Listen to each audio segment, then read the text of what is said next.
calificación de tesis, los chicos están por graduarse, y pues están puestos en tribunales. Entonces, sí, interrumpe, pero bueno, el día de hoy vamos a tratar de avanzar porque no podemos dejar los temas que nos acerca también información y todavía nos falta mucha información. En lo que respecta al trabajo de ayer, es complementario a las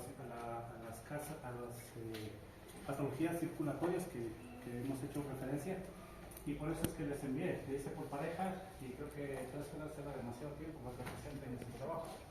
Entonces, ya depende de qué horas comenzamos, si levantaron a las 8, a las 8:30, depende. Entonces no se avanza a terminar. Lo que respecta a la clase de hoy tiene que ver con la dilatación y torsión gástrica, que habíamos comentado con enfermedades de la parte digestiva.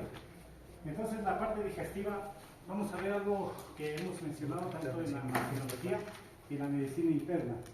Y la distensión que les voy a mencionar, y torsión, prácticamente puede venir acompañada, pero hay procesos en los cuales no acompaña el uno al otro. Puede haber solamente una torsión, pero puede haber simplemente, al hablar de torsión, por lógica se dilata, ¿verdad? Entonces, estas características tenemos que nosotros considerar. Es necesario que nosotros observemos alguna información general que les he puesto en lo que tiene que ver esta patología. Por ejemplo, cuando hablamos de la excesiva cantidad de anemia, nosotros sabemos que observando y palpando podemos denotar alguna diferenciación a nivel del abdomen.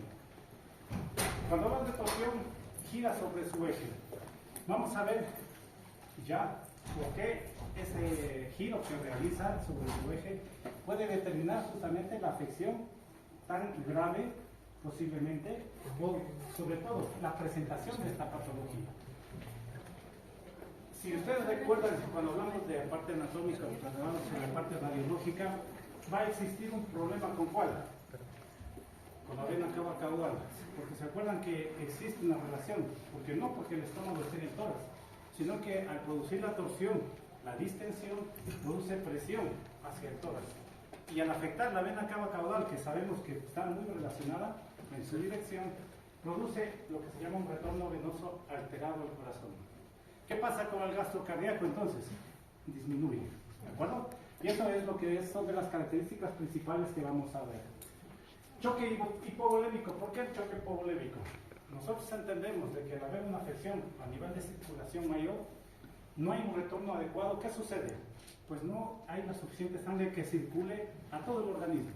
Pues hay una deficiencia de volemia por el organismo. Significa que desciende. Por lo cual, ahí viene el choque hipovolémico. ¿De acuerdo? Va provocando necrosis de la pared gástrica. ¿Por qué? Siempre hemos mencionado de que si al haber una torsión, la circulación básica, ¿qué comienza? A producirse una isquemia. Al cortarse la circulación a través de la isquemia, viene luego ¿qué? Un infarto. Y luego del infarto viene la necrosis. Entonces, todo ese proceso se puede desarrollar en poco tiempo. Acuérdense de que estos órganos viscerales son muy irrigados. Es un sistema aparte, inclusive lo denominan como un sistema totalmente, que tiene un sistema entérico, porque regula él muchas sus funciones. ¿De acuerdo? ¿Puede existir torsiones crónicas? Sí. ¿Qué ligamentos se debilitan? Gastroesplénico. ¿Y cuál más tenemos? El que está relacionado con el duodeno, gastroduodenal. ¿Qué sucede? Pues debilitación, se debilita el ligamento, y ¿qué pasa? Al debilitarse, el corazón cambia de forma, y como está fijado con esta estructura que realmente hablamos del vaso, cabeza esplénica, ¿verdad? ¿Qué sucede? Se lo lleva a otra posición, por lo cual puede existir una torsión gástrica acompañada de una torsión esplénica. ¿De acuerdo? Que no siempre sucede. ¿Por qué? Porque si sucede la torsión desde la parte pilórica, no tiene relación con la cabeza del vaso, ¿verdad? Entonces no hay torsión esplénica. ¿De acuerdo? ¿Qué significa? Que cuando hay la torsión a nivel del cardio o la parte proximal del estómago, sí acompaña el páncreas. Sí, el vaso, perdón. ¿Sí está claro? Ya. La congestión visceral abdominal. Existe poco retorno corazón, hipovolemia, por lo tanto va a llegar que las vísceras tengan una congestión. ¿Congestión de qué? Vascular. Que eso nos lleva a qué? A un choque endotóxico por la formulación, por el crecimiento, la translocación que se llama de las bacterias a nivel del intestino y nos lleva a provocar la coagulación intravascular disseminada. ¿De acuerdo? Entonces miren el proceso que nosotros estamos llevando. Es un proceso fisiopatológico que hay que entender. Por eso es que dilatación, torsión es una urgencia que nosotros tenemos que considerar. Pacientes que pueden durar 5 horas, quién sabe, menos, dependiendo de la gravedad de la torsión o distensión. Aquí observamos la etiología en algunas características. Ya hemos hablado, ahí están los nombres. Estamos hablando de la Akita Inu, por ejemplo, del Terranova, el Gran Danés y San Bernardo. Por ejemplo, razas grandes que tienen la capacidad de tener un estómago muy amplio. Obviamente van a comer demasiada cantidad. Peso, agua, digestión puede provocar, y un ejercicio postprandial, ¿qué produce? Una torsión, ¿de acuerdo? Riesgo, no todos lo van a hacer, pero ya tienen un alto riesgo. Esta situación de predisposición, vemos que aquí habla de razas, principalmente. Sexo no se ha determinado, puede haber cualquiera de las características, pero sí hay una edad de aparición.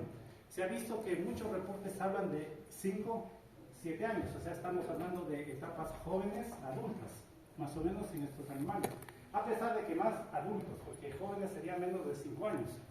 Cachorros, jóvenes, adultos, geriátricos, ¿de acuerdo? Y también puede aparecer a cualquier edad.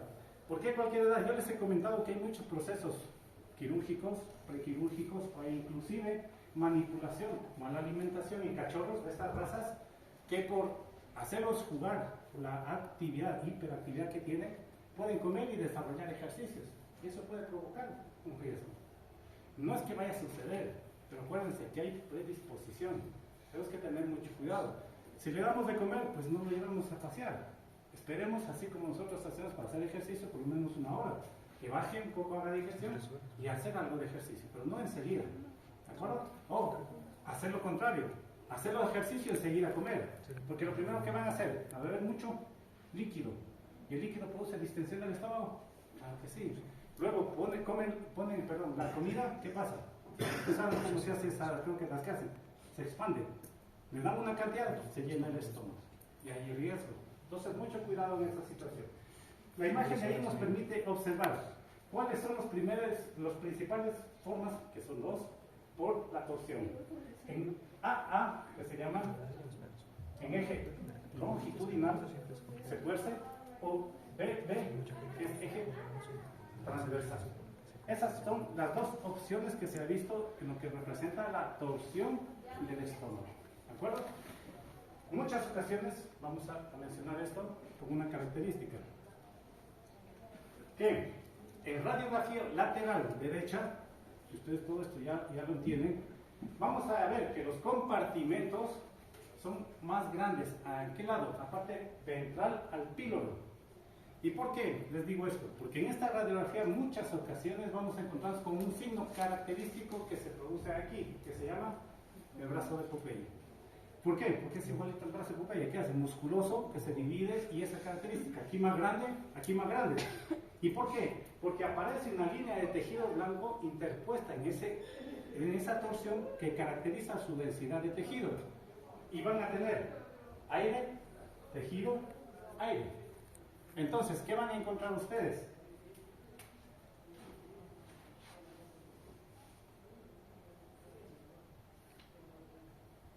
Y líneas aquí, que hacen la división de un brazo. ¿De acuerdo? Por eso, cuando se observa esta denominación que es el brazo de Popeye, que se llama, porque ya lo conocen, el brazo de Popeye no lo conocen. ¿Sí lo han visto en los dibujos animados de antes? De Arnold, sí, o de Rambo, entonces mejor. Que es musculoso, se presenta esa característica, ¿de acuerdo? ¿Por qué? Ya saben por qué. Porque se interpone una densidad de tejido en forma de línea entre las 2 divisiones. ¿Sí está claro? ¿Preguntas? ¿Vayan haciendo preguntas? ¿No es el estómago? ¿No? ¿Ah? ¿El Popeye? ¿Eso no es el Popeye? Sí, lo conozco. Bueno, yo digo, por si acaso. ¿Qué hablan? ¿Cómo es ese? De hace años y años ese dibujo de nuevo, ¿verdad? A lo mejor ustedes todavía no nacían y estaba ya.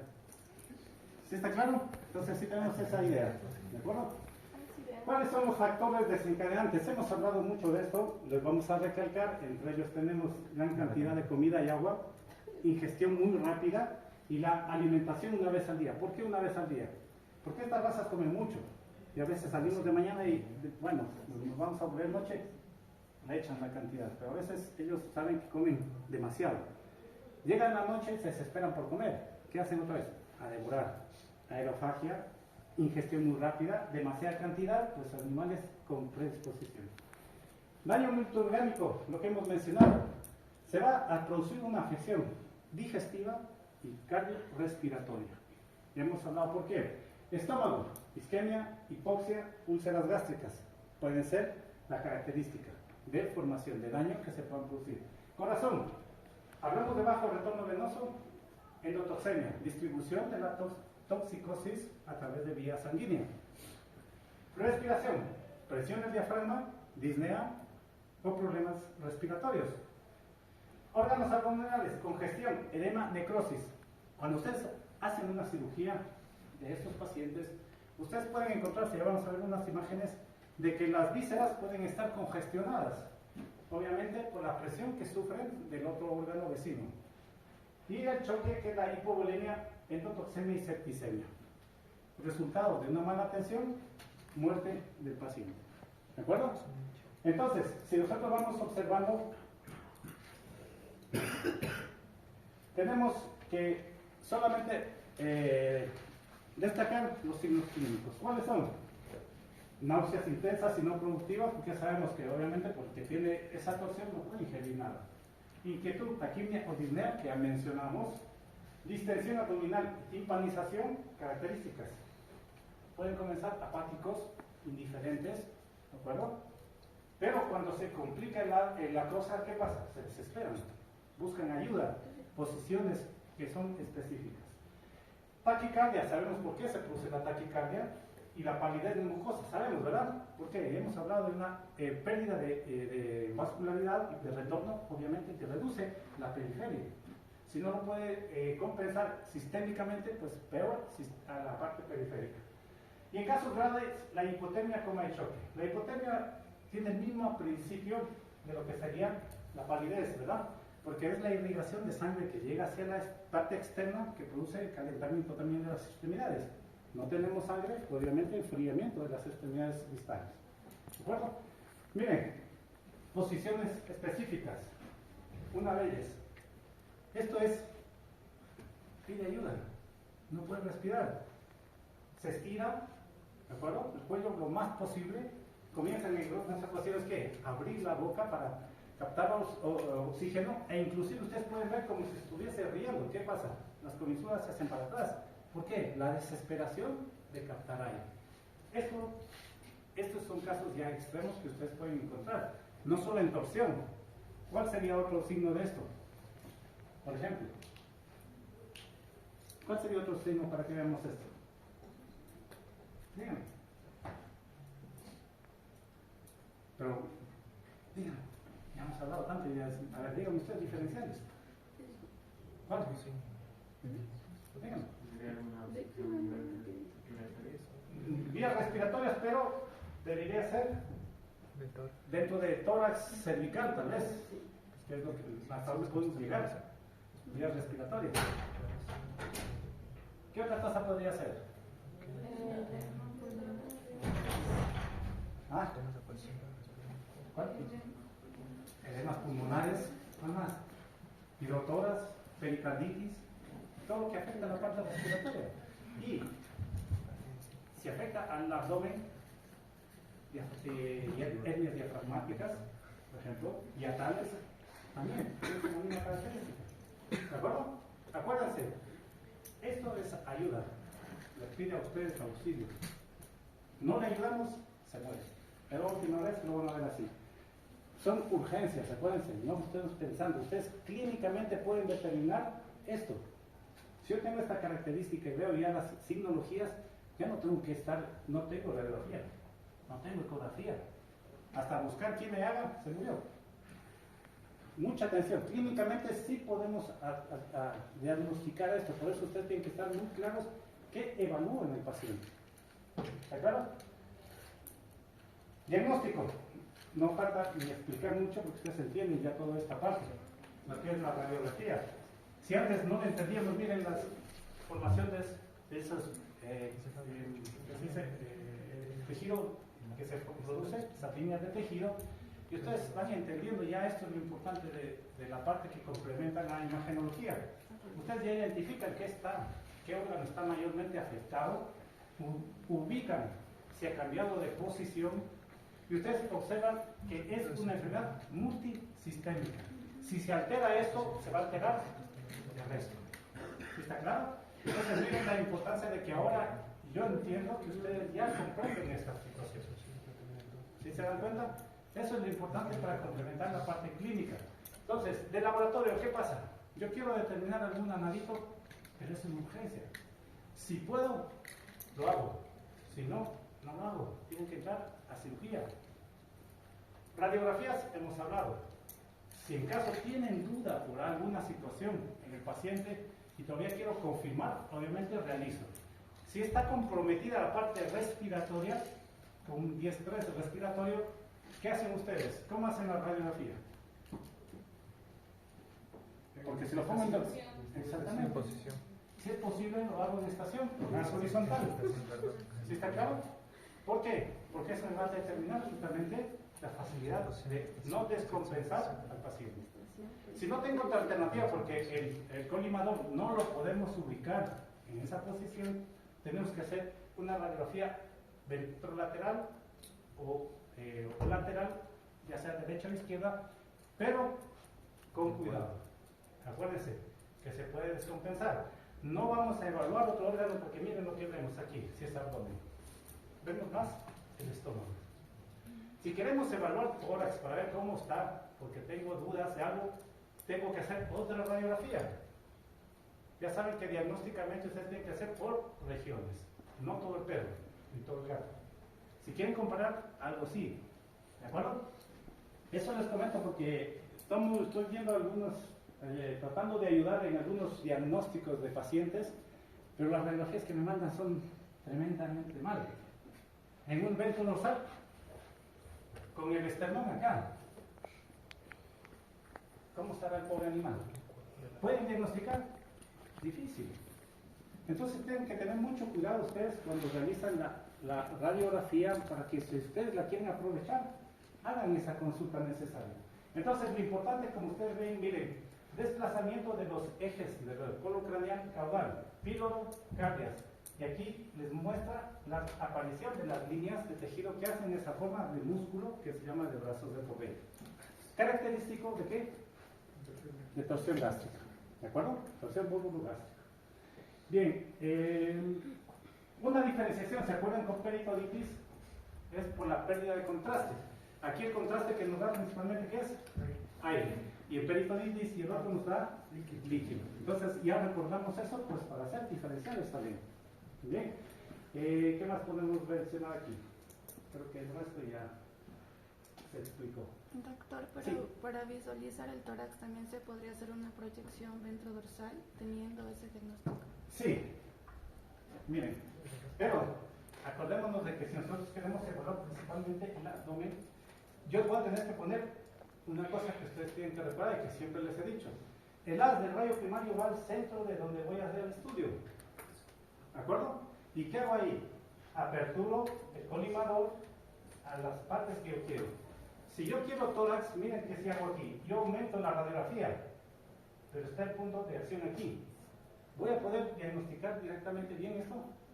Va a ser difícil. ¿Se acuerdan que la distorsión que se produce por alejamiento? Pues es lo mismo. Si yo veo que la articulación está aquí, por ejemplo, el hueso viene acá, y me muestra así, yo estoy haz primario está para ver todo el hueso, no una articulación. ¿Sí está claro? Que ese es uno de los errores que hemos cometido al decir las denominaciones en la evaluación. No está centrado, el área primaria está evaluando un órgano, no una articulación que está perdida acá arriba. ¿Sí está claro? Lo mismo hacemos aquí. ¿Sí está claro? Sí,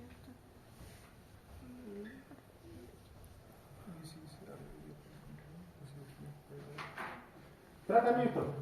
El forma muy en general les he puesto porque esto yo lo menciono, pero es parte quirúrgica y yo no me meto mucho en ello, ¿de acuerdo? Urgencia. Terapia de líquidos, claro que sí. Tenemos que tener una vía permeable siempre para medicar. ¿Para qué? Una acción rápida. Si yo no tengo una vía permeable, ustedes saben, no va a ser fácil coger una vía muchas veces porque está hipovolémico. Entonces tenemos que tener mucho cuidado. Si la tenemos, tiene que cuidarla como ofrece la vida del paciente. Si se sale muchas veces, ya no la van a poder poner. Mucho cuidado. Descompensación gástrica, se recomienda en algunos casos, es introducir una sonda orogástrica. ¿Para qué? Para que pasando el cardias descongestione la cantidad de aire. Mucho cuidado con ello, porque nosotros sabemos que si está distendido, todavía no sabemos si es la parte de arriba con cardias o la parte de abajo. Y si forzamos mucho, ¿qué pasa? Perforamos el conducto gástrico o el esófago. ¿De acuerdo? Mucha atención. Se puede hacer por atrás, imposible. Eso ni lo pensemos, ¿verdad? Porque tenemos un trayecto tremendo para llegar al estómago. No lo vamos a hacer nunca. ¿De acuerdo? Punción del estómago, una urgencia, sí. Por ejemplo, tenemos aquí esta pérdida de... Nos equivocamos. Nos quieren mandar. No teníamos... ¿Fuera del baño? Fuera del baño. Bien. Observen la imagen superior derecha. Un catéter. Quitan el mandril y comienza a salir el aire. Claro que la salida va a ser lenta, ¿verdad? Pero en muchas ocasiones se recomienda que no sea tan brusca porque puede producir una descompensación también del paciente. Entonces, mucha atención también a ello. Si es posible, lo hacemos, pero esto es momentáneo. Acuérdense que aquí están atravesando piel y estómago. Corren riesgos también de qué? De que el contenido, a pesar de que es pequeño, miren, pueda pasar. Pero que es raro que se pase del estómago al peritoneo. Pero puede pasar. Si es de urgencia, pueden hacerlo. Sí, pueden hacerlo, claro que sí. ¿De acuerdo? Pero luego van a qué? Al proceso quirúrgico. ¿Sí? Tratamiento de choque y daño de perfusión, lo que hemos hablado. Utilización de hidratación, lo que es la utilización de medicación pre-postquirúrgica o intraquirúrgica, pues, perdón, al hablar de intraquirúrgica, que están hablando aquí, que es la utilización de medicación ya antibiótica. Porque ya sabemos que va a haber un aumento considerable de qué? De enterobacterias. ¿De acuerdo? Entonces ya podemos utilizar. ¿Qué es lo que hablamos aquí en la gastropexia? Ya les voy a explicar qué es la gastropexia. ¿Ustedes sí han hecho qué es la gastropexia? ¿Sí? Ya. Observen, ingresamos al abdomen y miren sistemas isquémicos necróticos de los vísceras. Vamos evaluando las características del estómago como está en su torsión. Yo les he puesto para explicar el proceso de gastropexia. Si ustedes notan, la pared abdominal se le debe realizar un pequeño corte, miren, como labio.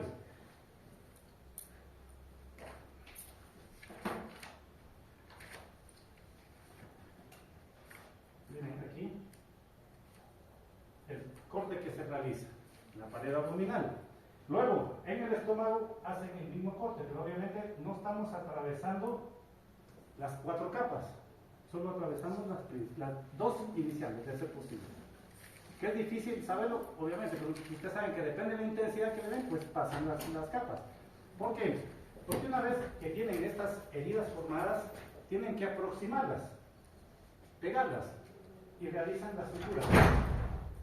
De esto y de esto. ¿Me entienden? Esa es una gastropexia. ¿Qué significa? Que el estómago se pega a la pared y se queda ahí. No se vuelve a producir el proceso. ¿Que es posible que les toque hacer 2? Posiblemente. Tienen que evaluar la característica de la patología para hacerlo. Pedro, no. pregunta. ¿No? No, es una ¿Se te fue? Está estirándose un poco. Listo. ¿Preguntas?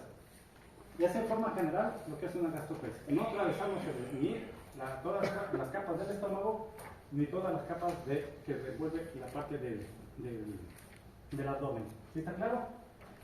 Es una forma de corregir. No es un problema complicado, pero eso ya es técnica quirúrgica, ustedes ya la leen eso. ¿Sí? ¿Estamos bien? Ahora, Vamos a poner analgesia, seguro.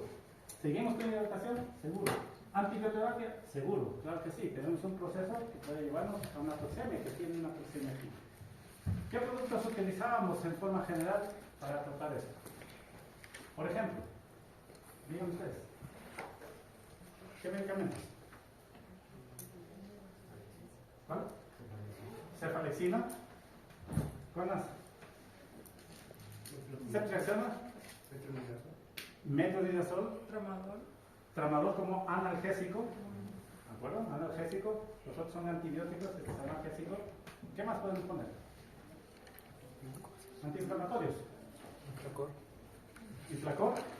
Una corticoide, que es betametasona. El tramadol. Podemos hacer un mantenimiento, pero siempre es bueno los pacientes corregir el dolor. Terapias de dolor, acuérdense, hay instigaciones de diferente tipo que se hacen a través del suero. ¿Preguntas? ¿Alguna consulta? ¿Están de acuerdo? Lo contamos más tarde que va a ir de lado.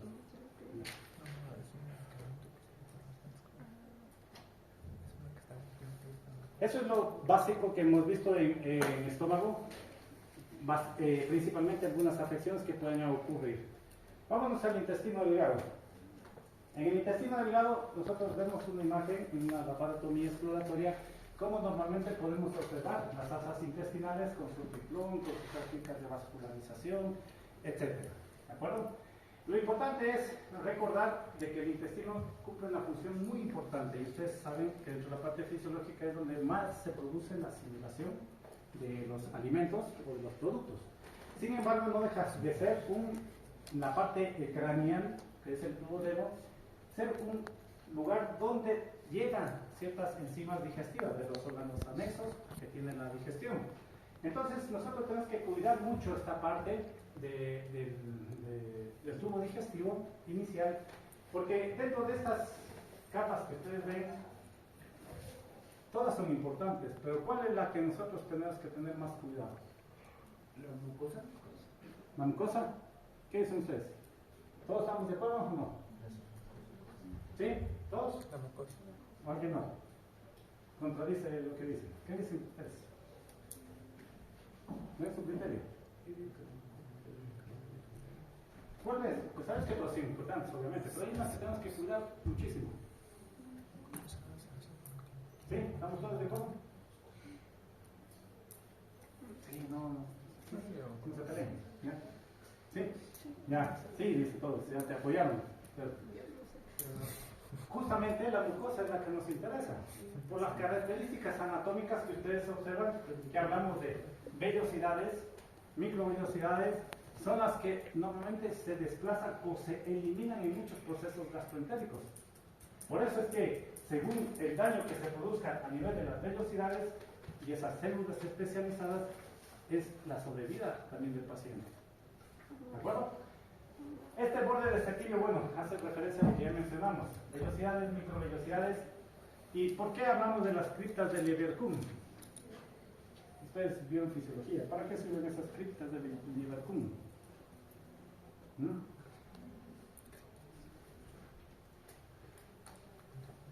¿Por qué tenemos células caliciformes también allí? ¿Para qué sirven ellas? A ver, ¿quién se acuerda? Les voy preguntando para ir recordando.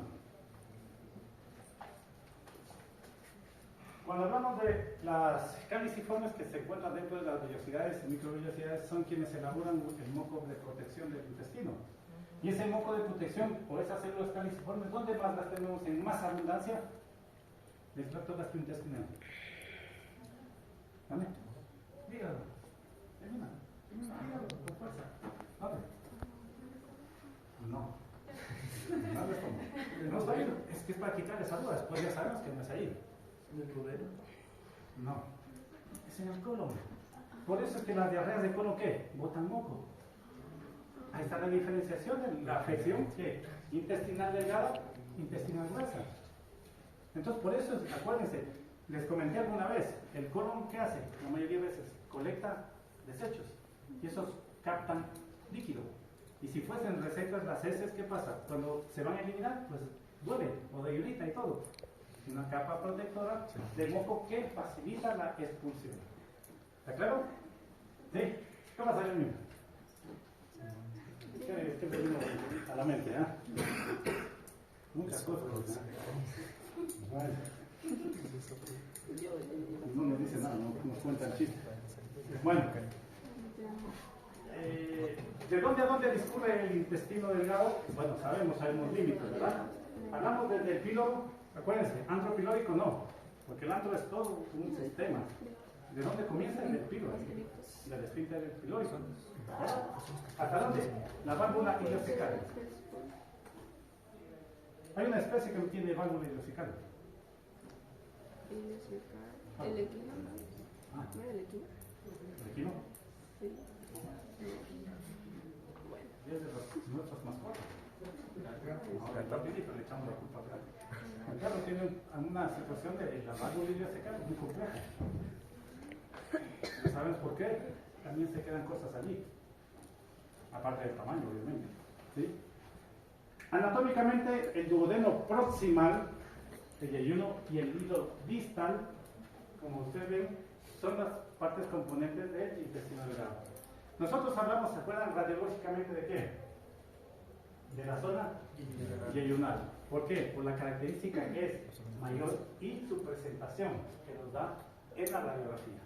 A eso viene la terminología de zona yeyunal. ¿De acuerdo?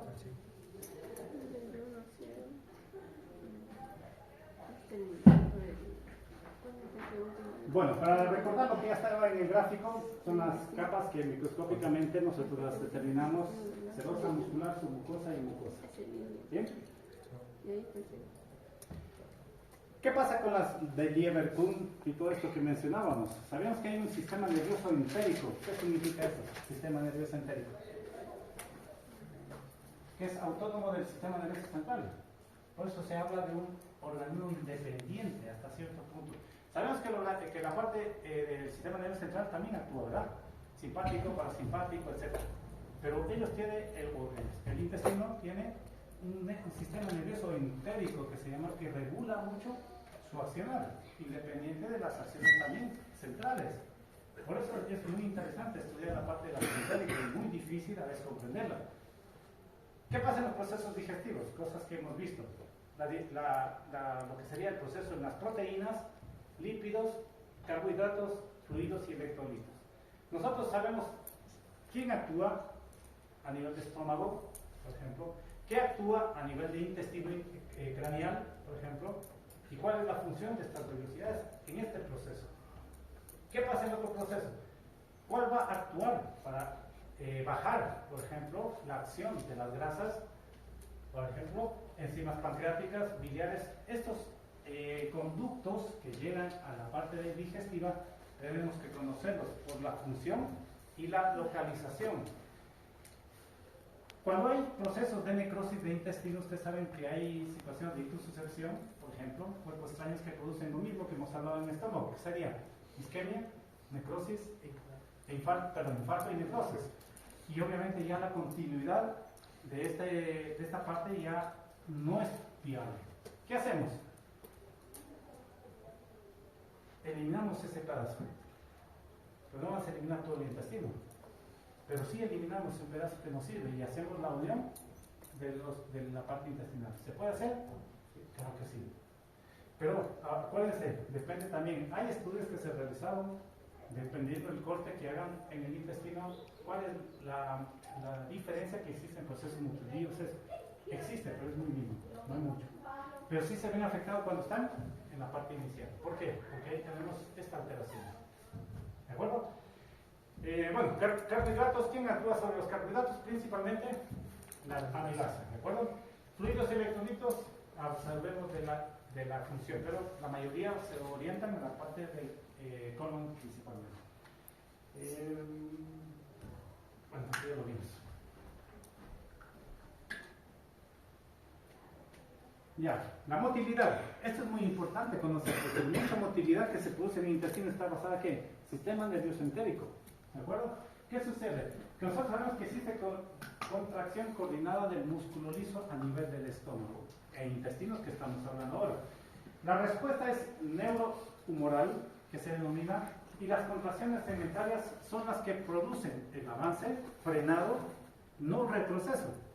¿Por qué? Pues nosotros no estamos haciendo un retroceso, hacemos un antiperistaltismo, que sí puede suceder, ¿verdad? Que puede suceder, pero no sería lógico que si queremos que avance se produzca lo contrario enseguida. Lo que se produce son frenados, ¿para qué? Para producir la asimilación del alimento. Y va continuando con el peristaltismo. ¿De acuerdo? Contracciones peristálticas, que les indiquen abajo, ¿para qué? Para propulsar el alimento. Disminuye la motilidad segmentaria cuando nosotros sabemos que hay procesos diarreicos, donde no permanece suficiente tiempo y altera la absorción, se produce un tránsito rápido. ¿Qué pasa cuando disminuye motilidad también peristáltica? Nos sucede el tránsito retardado y ahí nos produce una característica que la hemos estudiado, que es el hilio. ¿De acuerdo? Entonces, ¿por qué? Porque la motilidad disminuye. Si disminuye, ustedes saben, y les expliqué que el proceso digestivo enzimático continúa. Entonces, si no avanza, se queda, ¿qué pasa? Produce descomposición, produce gas, se distienden las asas intestinales.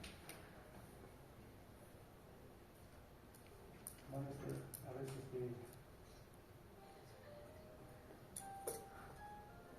me suenan las tripas, dice, ¿no? Bueno, esto lo puso porque el esquema es interesante de lo que va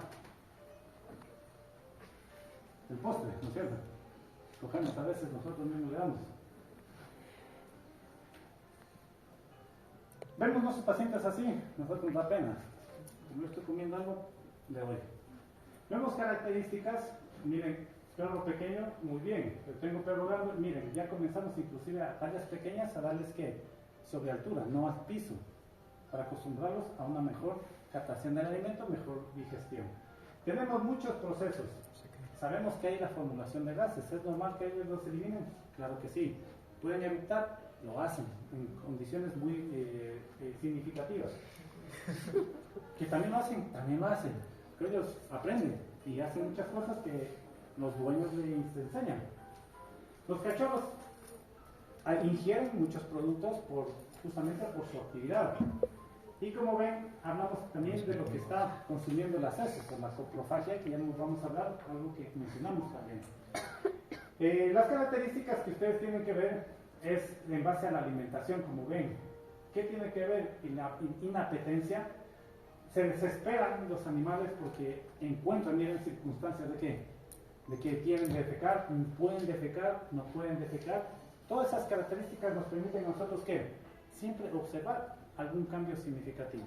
¿Por qué hablábamos nosotros de esta característica que les iba a mencionar?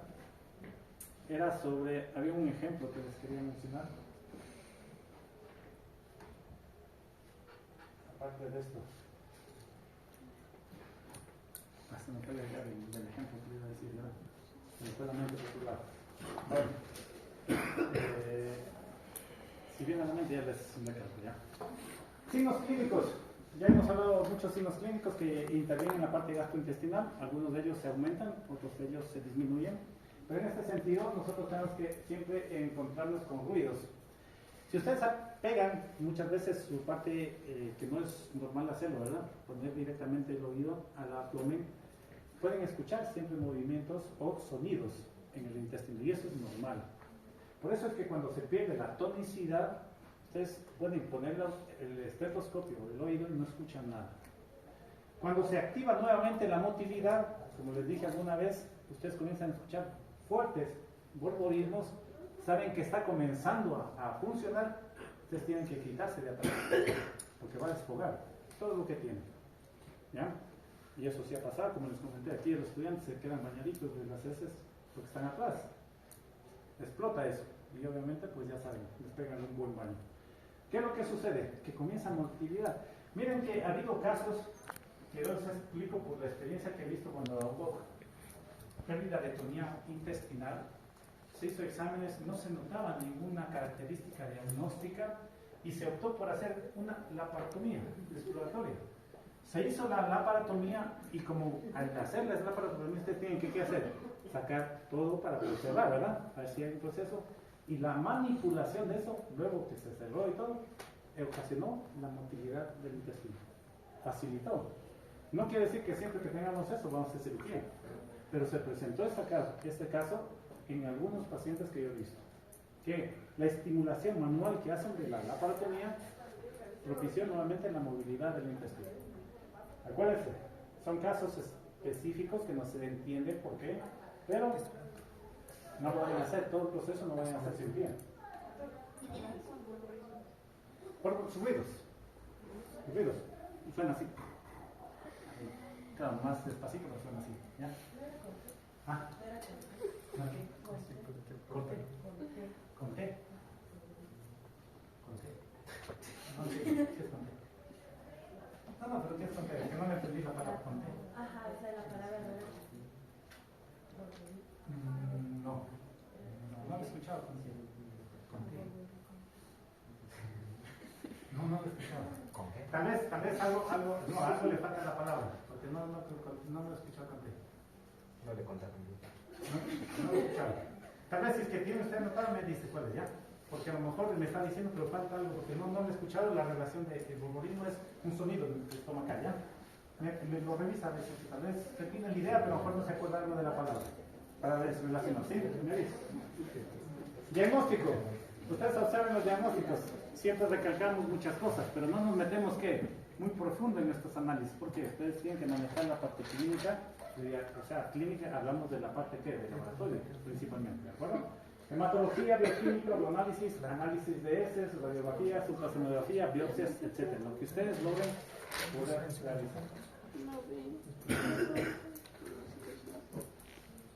¿Qué pasó? Cuéntame, Gabriela, ¿qué pasó? No, en signos clínicos apareció una palabra flato, ¿qué era? ¿Qué es plato?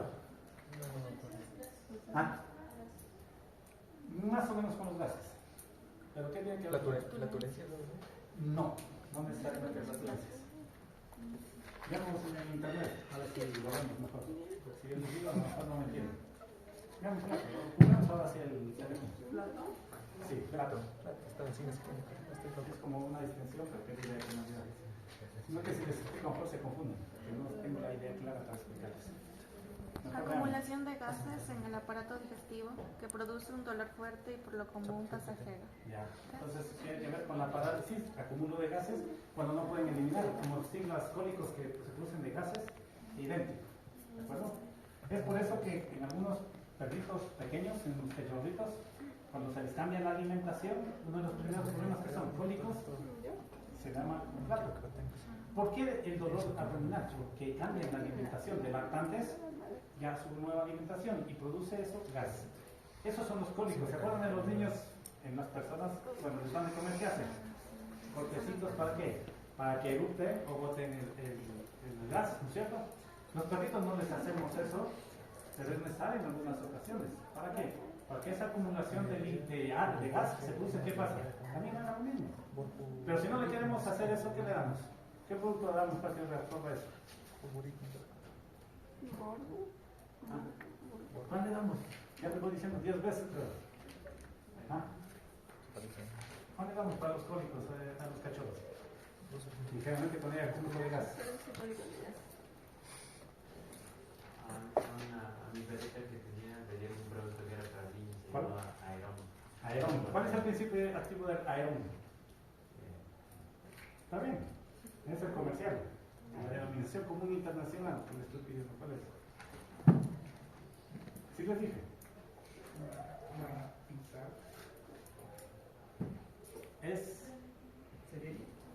No, esos son tranquilizantes. El sereno tiene acción analgésica, sí, está estudiado. Es simeticona. El Aeron tiene simeticona. Aeron es uno de los productos que se utiliza en los niños, en los infantes, en los recién nacidos. ¿Y puede servir para el perro? ¿Puede servir para el gato? Sí, tiene simeticona. La simeticona le baja la intensidad de gas y baja el dolor abdominal. No tenemos que utilizar con una inyección de, por ejemplo, que a nivel visceral se utiliza mucho la dipirona. ¿De acuerdo? Porque son animales muy pequeños, acuérdense. Y ellos tenemos que manejar la medicación diferente. Bien, vamos con la invaginación o intussuscepción. Vamos a ver algunas patologías, no todas porque no vamos a ver todo, pero quizás en estos esquemas les permita a ustedes visualizar cómo es una invaginación, o llamada también intussuscepción. Aquí lo vemos en el esquema, aquí lo vemos en vivo y en directo de un paciente que tiene ese problema identificado. Tenemos la característica, como ustedes ven, que se ensancha o se introduce parte del intestino y el otro como se lo come o se lo secuestra y forma esta característica que es en este sentido. Si es en un inicio tratable en el sentido de que nosotros podemos producir solamente al abrir y vemos que podemos extenderlo, lo realizamos. Y realizamos lo que sería el término que les dije es en estómago se llama gastroflexia, así se llama duodexia, pues no es duodexia, enteroflexia, que significa que el intestino hacemos el mismo procedimiento. ¿Para qué? Para que no se vuelva a introducir. ¿De acuerdo? Pero ya vamos a ver más adelante. La idea es, primeramente, que esta situación que hablamos de invaginado e invaginados tiene que ver con su localización. Les indico ahí la información, pero yo les estoy explicando de otra forma en el sentido de la imagen. Pero aquí tienen la base de todo esto. Introducción dentro de la luz y la captación. Yo les explico con otras palabras, a lo mejor, pero ahí está la explicación. ¿De acuerdo? Puede ocurrir en cualquier parte del tracto intestinal. Se habla de intestinal o gastrointestinal porque a veces está muy cerca de la parte duodenal. Que hay principalmente dos presentaciones. ¿Cuáles son? Ileocólica y la yeyuno yeyunal. ¿De acuerdo? Esas principalmente se ha visto que son las que más existen. ¿Cuáles son las desencadenantes? En animales tiernos se ha visto que muchos procesos de parasitismo pueden determinar estas características. ¿Por qué? Un animal que continuamente puede estar con problemas diarreicos puede debilitar la tonalidad, la musculatura a nivel de este sistema. ¿Y qué pasa? Puede ocurrir esa particularidad. Bacterianas, enfermedad bacteriana intestinal, ¿cuál?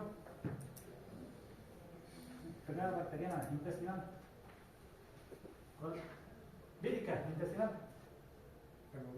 Parvovirosis, muy bien. Exactamente. Bacteriana. Ah. Salmonelosis. Salmonela. ¿Sí? Coli, Brucela. Pero bueno, la Brucela más va en la parte reproductiva. Sabe que puede atacar otros órganos, pero va más a lo reproductivo. Pacientes, bueno, es otro tema, la brucelosis, ¿ya? Y, por ejemplo, tenemos cambios alimenticios, cuerpos extraños y masas. Masas hace referencia a qué? A tumores, porque estas áreas también presentan bastantes tumores, ¿ya? Ya, hay muchas ocasiones que en algunas enfermedades sistémicas se pueden presentar, como vemos estos procesos, pero hay muchos estudios también que no llegan a determinar cuál es en verdad una etiología que se puede dar. Pero sin embargo nosotros sí hemos encontrado en la información que es la debilidad que se produce por procesos muy seguidos, repetitivos, de diarrea, por ejemplo, o parasitismo en animales jóvenes, cachorros. En adultos, ¿dónde tenemos más presencia de qué? De lo que son las masas. Porque el tumor, ustedes saben que presenta con mayor cantidad en edad avanzada. ¿De acuerdo? Entonces aquí tenemos una idea. ¿Qué evalúo yo en esta imagen? Y es importante que ustedes lo evalúen. A lo mejor ustedes lo hacen en la cirugía, o si lo van a hacer, pero ustedes van a evaluar la permeabilidad o la facilidad de la circulación del segmento que está con intussuscepción. ¿Por qué? Porque ya sabemos que la pérdida de vascularidad nos lleva a un proceso de necrosis. Tengo que analizar si este segmento me sirve una vez que quite el problema. ¿Por qué? Porque si no sirve yo tengo que eliminarlo. Y tengo que hacer un procedimiento químico que una los extremos que están adecuadamente ubicados. Si yo solo hago esto, no evalúo bien, puede que después venga una peritonitis. ¿Por qué? Porque como no tiene circulación, se produce necrosis, se rompe el tejido, sale el contenido. Se muere el paciente, ¿por qué? No evaluamos adecuadamente. Entonces ustedes tienen que evaluar muy bien esas características en este caso. ¿Qué aspectos tenemos aquí? Aquí tenemos, miren,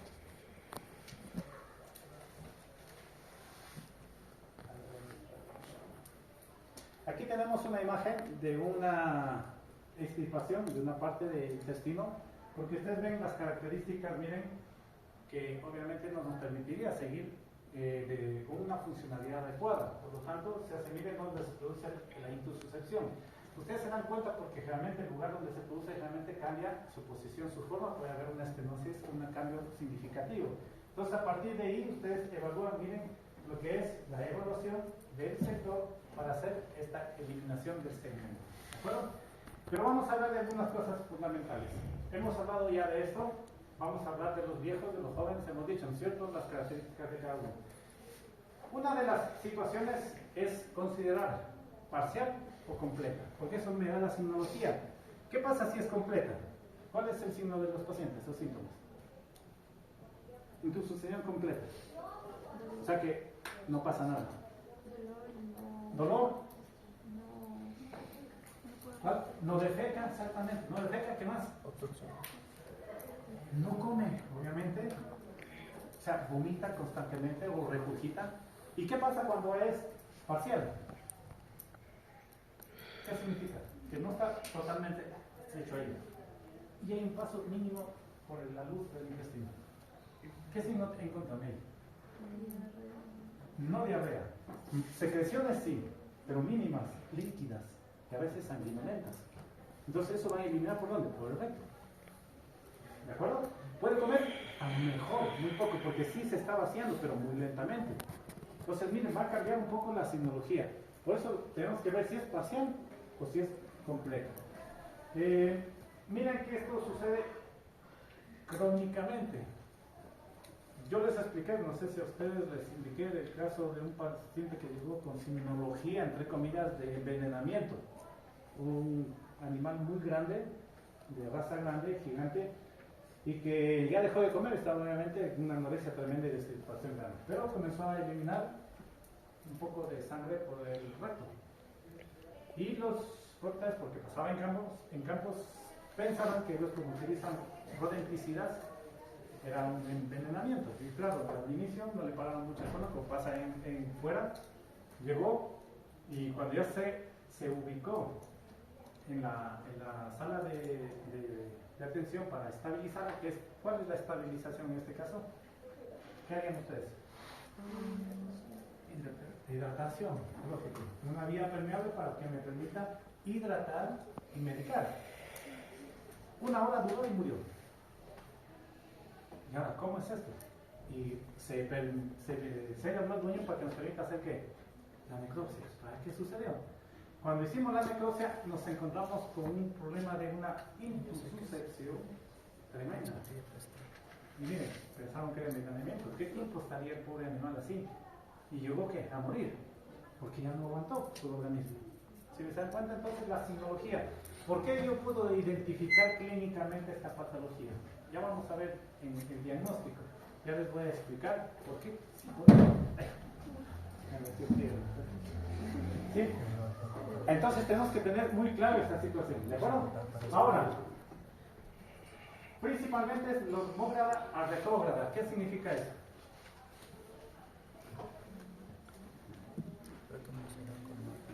Si vemos esto, es lo normal. Y retrógrado sería al revés. Esto en el otro sentido. O sea que lo principal, o la presentación principalmente, esto es normógrado que va hacia lo normal, que sería hacia caudal, ¿verdad? Y retrógrado sería al revés, que sucede en el sentido contrario. Entonces lo principal es normógrado.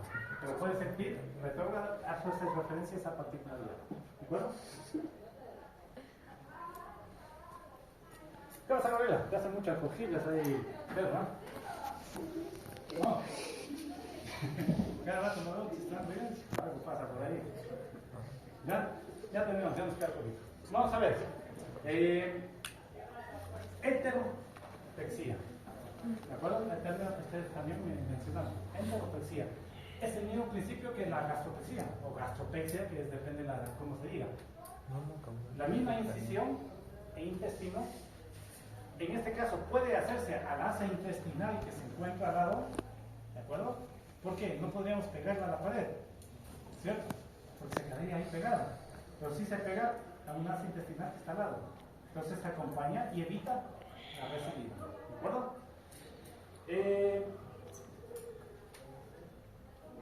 Intestino proximal, ya. Esto tiene que ver más que nada por la situación de palpación. Vamos a ver, es algo que ya les explicamos, vamos a ver algo más.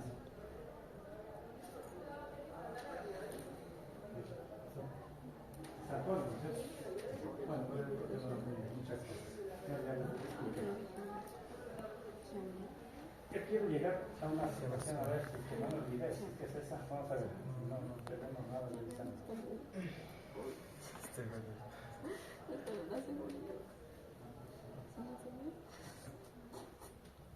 ¿Qué es abulsión? Ya quedó por ahí.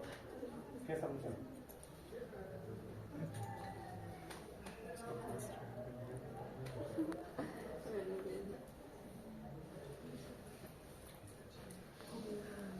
Ya, la abulsión tiene que ver con qué?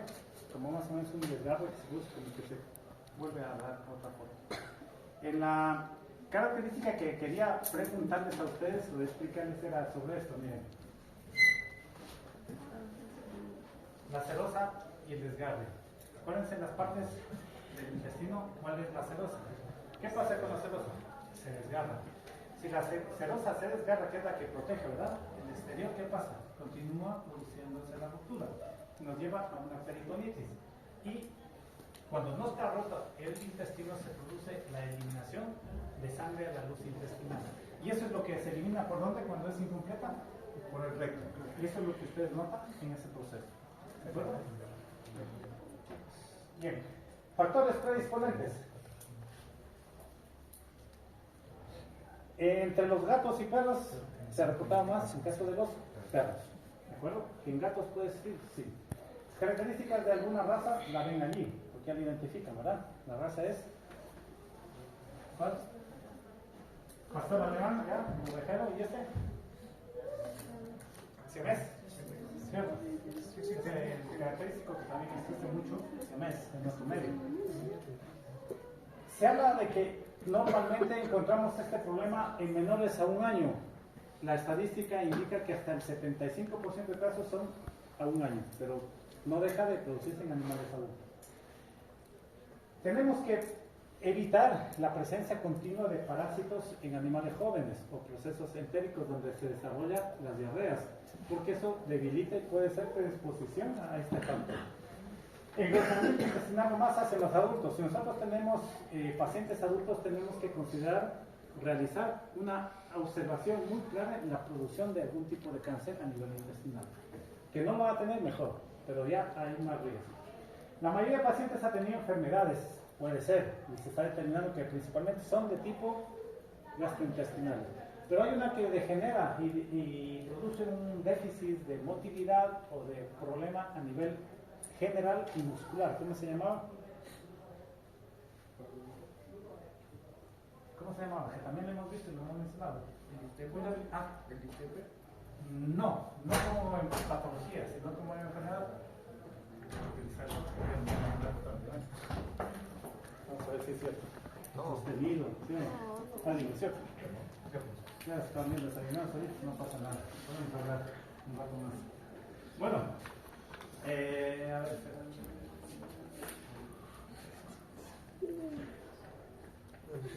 ya, con eso lo vamos a hablar. En general, es información que...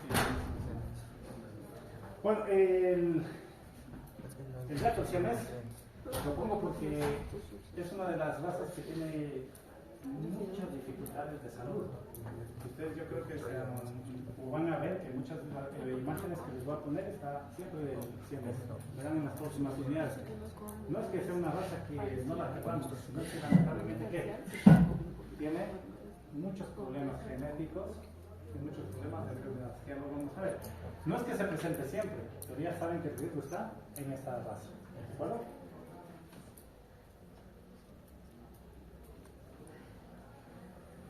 Observen aquí una intususcepción a través de la radiografía y como ven ustedes, de lateral. Porque ya no es para mí extraño ver la densidad que se produce en un retroperitoneo, que ya sabemos que es un área de visualización de otros órganos, ¿verdad? De la parte renal, vascularización linfática, ¿verdad? Principalmente. Entonces nosotros tenemos que entender características. ¿Qué es difícil radiológicamente? Puede ser, ¿por qué? Miren las densidades. Ese es el caso de una radiación de un paciente con insuficiencia que vemos en esa imagen. La parte de abajo es ultrasonografía. Ya en esta unidad que entramos vamos a ver un poco de esto, cómo es esta situación. Y si ustedes se dan cuenta, radiografía y ultrasonografía totalmente diferente. Y esto a veces es mucho más complejo, un poco, que esto. Porque lo mejor para evaluar ecográficamente es el vivo, estando observando la figura. Ver una imagen a veces es medio complejo, pero ya vamos a explicar por qué estas dobles densidades ecográficas, porque tienen otra denominación. Bueno, entonces ahora no se olviden de la radiología, pero no se van a confundir con la terminología, porque va a cambiar algunas cosas. Bueno, entonces manténganlo al máximo, no se olviden. Ya hablaremos después. Ya, colonoscopía, sí sabemos de la técnica, también evaluaremos la observación directa con cámara a través de una colonoscopía. ¿Qué significa? Que, como les decía, que va a introducirse por el recto para ver el colon y evaluar toda la parte distal del intestino. Bueno, en la parte de la palpación o análisis, ustedes ven que podemos llegar a hacer un diagnóstico. ¿Por qué? Si es un bulto, ustedes en esta posición lo que hacen es, como ven la imagen, que es aplastar el abdomen para notar que la presencia del bulto o de la impaginación. Si lo hacen en esta acción, ¿qué pasa? Lo cogen en este sentido y comienzan a palpar hacia arriba, hacia dorsal, para hacer la presión necesaria. Y ustedes la pueden identificar a la intususcepción. ¿Qué significa? Que clínicamente sí la puedo hacer a través de los medios de biología o semiológicos que hemos estado estudiando. ¿De acuerdo? Si a veces se compara entre las dos técnicas, se ha discutido mucho, pero se ve que la ecografía es el mejor método para evaluar una intususcepción. Porque aquí, como ven, podríamos pensar que es un crecimiento anómalo de la parte renal. Podemos pensar de que la parte de los linfáticos, la parte linfática está afectada, y para nosotros significaría un reto exactamente de diagnosticar. Por eso es que nos sirve la clínica este método, pero si ustedes pueden complementar, sería la ecografía. La ecografía nos permite mucho mejor identificar, más sensibilidad en este proceso. Hallazgos, los principales que pueden encontrar: la deshidratación, y en el leucograma de estrés. ¿Cuál es el leucograma de estrés? ¿Cuál es el leucograma de estrés? Cortisol. No medimos cortisol en el leucograma de estrés. El leucograma hace referencia a la línea blanca, a las alteraciones, y hay una que se evalúa en estrés. ¿Cuál era? Ya, pero monocitosis, monopenia, leucopenia, ¿cómo se llama eso? Fórmula de Ya, pero la idea es que ustedes tienen que recordar esto, tienen que saberlo, lo van a ver en el laboratorio clínico. ¿Cuál es el leucograma de estrés? Esto quiero que ustedes lo recuerden. ¿Qué significa? Que es una monocitopenia con una leucocitosis o leucopenia y una monocitosis solo de eso. Eso tienen que tener claro. Acuérdense, eso ustedes lo saben. ¿Ah?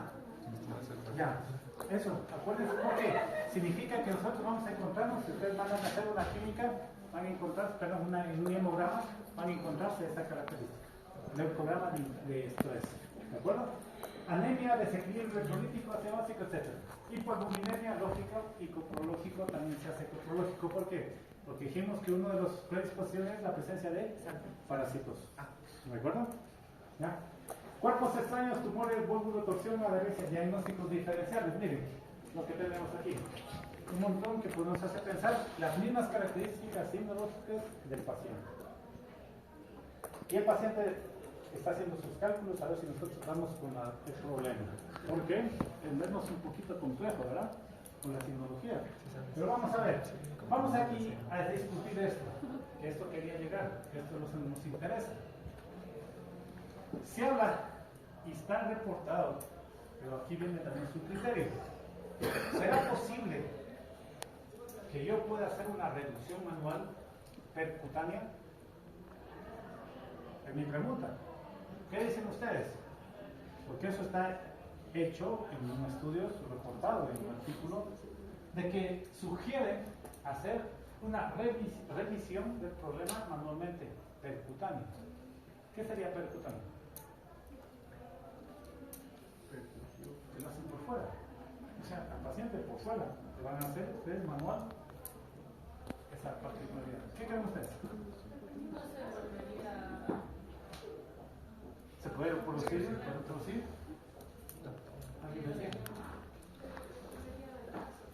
Depende del caso y la ubicación, ¿verdad? Porque a lo mejor no podemos llegar si está ubicada en una parte muy interna, ¿verdad? ¿Por qué les digo esto? Porque para mí siempre me queda una duda y les consulto a ustedes, porque que lo han hecho eso.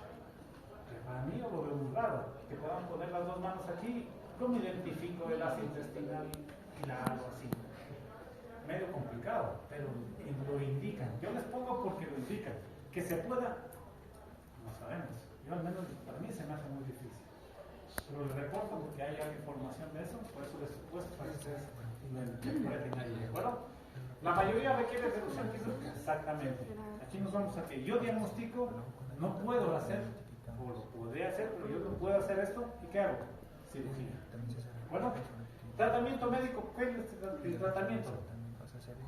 Restablecer el equilibrio hídrico, ácido básico, manejo de la causa subyacente. En este caso, parasitismo, alguna enfermedad. Y la enfermedad generalizada que hablaba muscular es la miastenia gravis, que nadie me dijo. Que yo les mencioné ya hace tiempo. Es frecuente las recidivas, pero por eso es la mejor opción la quirúrgica para hacer la enteropexia en el caso que sea necesario. Se toma biopsia siempre, miren. Vemos esta particularidad. ¿Qué hacemos? Siempre hay que tomar o realizar biopsias en lugares en donde el tejido muestre una característica normal, porque puede ser el proceso de un inicio de cáncer. Evaluar los extremos de la imaginación de las masas. ¿Para qué? Para que nosotros sepamos si es que es factible no realizar un corte total del intestino y solamente restablecer a través de una enteropexia. ¿De acuerdo? Evaluación. Imágenes quirúrgicas en forma de orientativa de lo que encontramos y lo que ustedes pueden hacer.